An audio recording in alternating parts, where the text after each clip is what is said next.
See everybody again. Feels like the holidays feel like forever, but we're back on it. There's some interesting news. Obviously, we've covered what's happened. Not much happened since last week. We've covered what happened in 2022. There was an interesting kind of data set that came out end of last week, and so kind of some of these pieces of data fit very well into kind of what we offer as a company, both with inventory and both our financing platforms. But we kind of a look at across the board of inventory that are being listed on MLS. And one of the big headlines was luxury home sales plummet in 2022 comes to a close. And it's just talking about the high end of the market, just the lack of transaction volume. And coincidentally, the biggest increase in supply. So some of the biggest increases in supply of luxury homes were Austin, where home inventory increased 51%, Denver, where it increased 50%, and Nashville, where it rose 36%.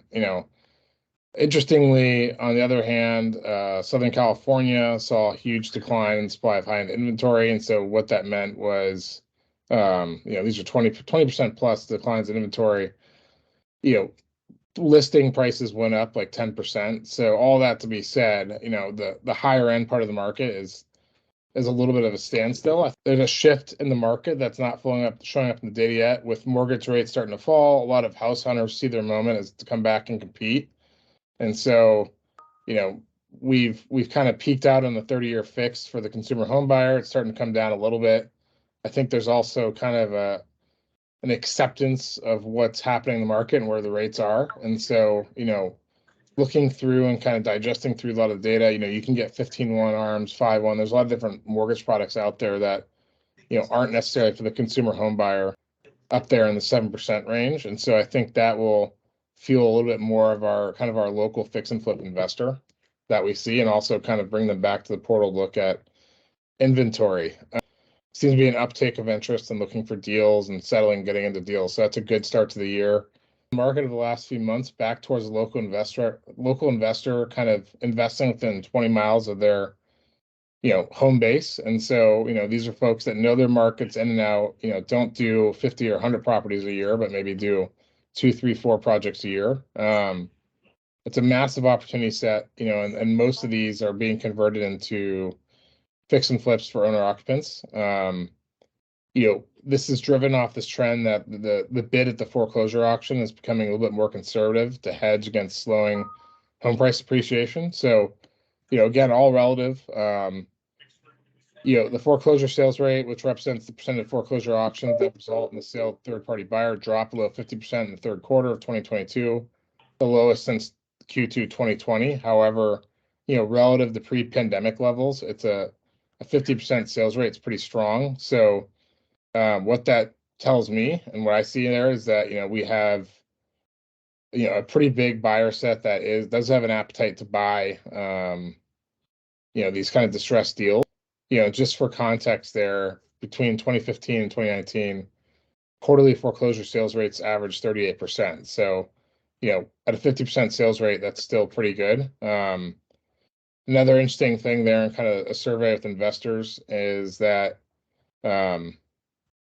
this is one investor, so it's only a snapshot, but, these guys, and they're looking at their bids for the pre-foreclosure or the foreclosure sales, are kind of basically going from 75% of ARV to 70% of ARV. That's most easiest way to decipher that memo. And then they're upping their rehab calculations by $10 a square foot, the $35 a square foot for resales, and $25 for rentals due to the rising costs of materials and labor. So that's inflation coming through. I think where people are kind of previously speccing out their jobs, that's why when we look at deals, and especially on the higher end rehabs, over $100,000, we're doing feasibility studies. It's almost a 96% chance that you're going to have to add in a 10% contingency into the budget that will come back. So the last couple of pieces here that are interesting is foreclosure auction buyers purchased an average discount of 23% below the estimated as is property value nationwide in the third quarter. I think that what that means is, as we see deals that come through, going to be some room and more, friendlier pricing, I would imagine. if we were sitting a year ago, it was a little bit harder just because the retail buyer market was so hot. But it's coming back to everything's kind of normalizing, which is really good. And the other interesting piece I think that came out of this is that for 2022, most of these investors are buying properties within 20 miles of where they live. So, I think, the biggest takeaways of that is that everything's kind of normalizing. We have to be a little bit more looking between the lines on rehab budgets, and then, on valuations. I think, turning towards origination strategy, it's just when we're talking with our buyers and doing these power hours and everything, it's, helpful to understand, what is your experience? Do you live in Decatur and doing, projects in Georgia? Or are you somebody who's trying to, buy something in Chicago and you live in, Virginia? So it's local buyers probably have an edge. They probably know their areas.